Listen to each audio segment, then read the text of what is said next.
Hey guys, this is just going to be a short review for Gloomwood in its early access stage with my first impressions, what I quickly like and dislike about this game. Gloomwood is a stealth game that has a mixture of Thief, Deus Ex, and even The Evil Within or Bloodborne to a certain extent. Without spoiling much of the story, the game places you trapped in a Victorian city to plan your escape using nothing but stealth and guns. It's Thief with guns.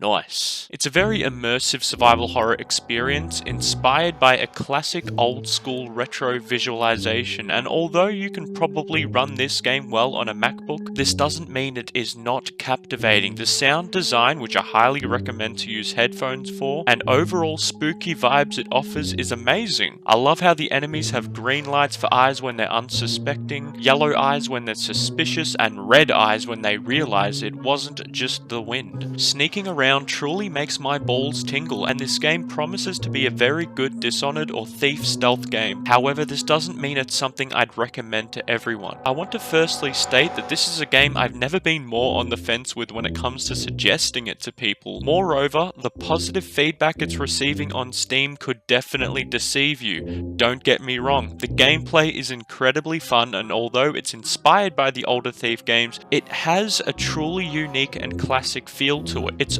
overall an original feeling experience. It's definitely its own game. It has a great map design with a distinct aesthetic, and I have no idea how they were able to squish an expansive map like this in 355 megabytes. However, I have some big complaints that negatively affected my experience. The first one being is the AI. The enemy AI is pretty basic and predictable. The stealth at this point is super easy overall, and I found some encounters to be quite laughable. What's that noise? There's a mechanic to hide enemy bodies around corners or in the ocean, and I thought this was going to play out in an incredibly thrilling way. However, I realized that all the encounters are set up in a way that doesn't discourage you from leaving bodies in the open. I also realized that melee enemies are quite helpless when you attack and move back before they attack, and you can stealth kill enemies from really questionable positions.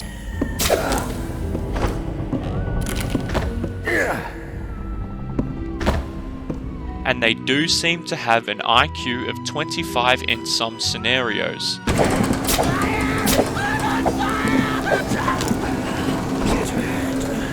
Another complaint about the enemies are the enemy types. There's only two. There was a removal of the crow from the demo, which disappointed a lot of people. Another pretty big complaint I have is it's short as fuck, and I get it, it's early access, but for a game that's 29 Australian dollars or 20 American dollars with a demo that released over 2 years ago that had additional content that's not present in this early access game, such as different locations, different enemy types, I was quite disappointed to say the least. I feel that 2 hours of gameplay before completing it doesn't really justify the price, and this game could have been completed a hell of a lot faster if I could sprint, which leads me to another big complaint. You cannot sprint, and when you holster your weapon to move faster, it barely makes any difference to the overall speed of the player. I mean, just look at this comparison.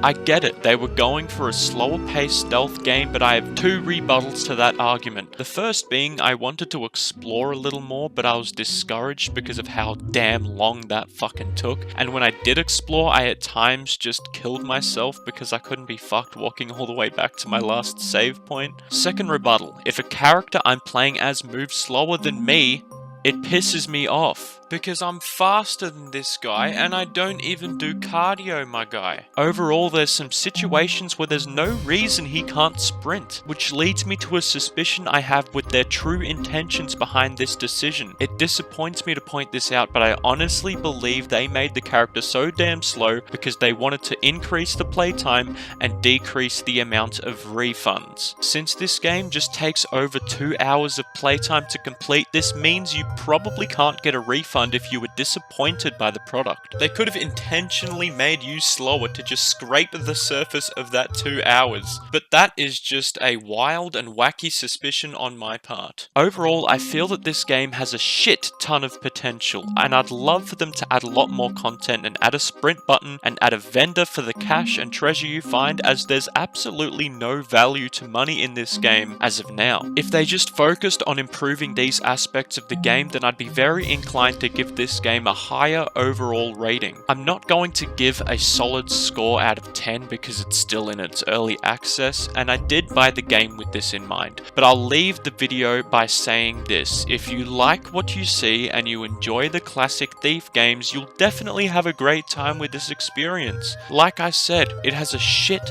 ton of potential. However, if you're on the fence and want to wait, I'd highly recommend for you to stick with your gut. Once a few more updates roll out, we'll have a better understanding of how good this game could be. However, the overall final conclusion of my experience was a very disappointing one, and I'll leave this video at that. Thanks for watching this video, and be sure to like and subscribe if I was able to give you true and honest feedback on this game, which I feel a lot of reviews I've seen don't point out. And maybe check out a few of my other videos if you like, but that's it for today. I'll catch you in the next episode. As always, stay safe, stay sexy, stay humble, mwah, mwah, mwah, suck your nipple.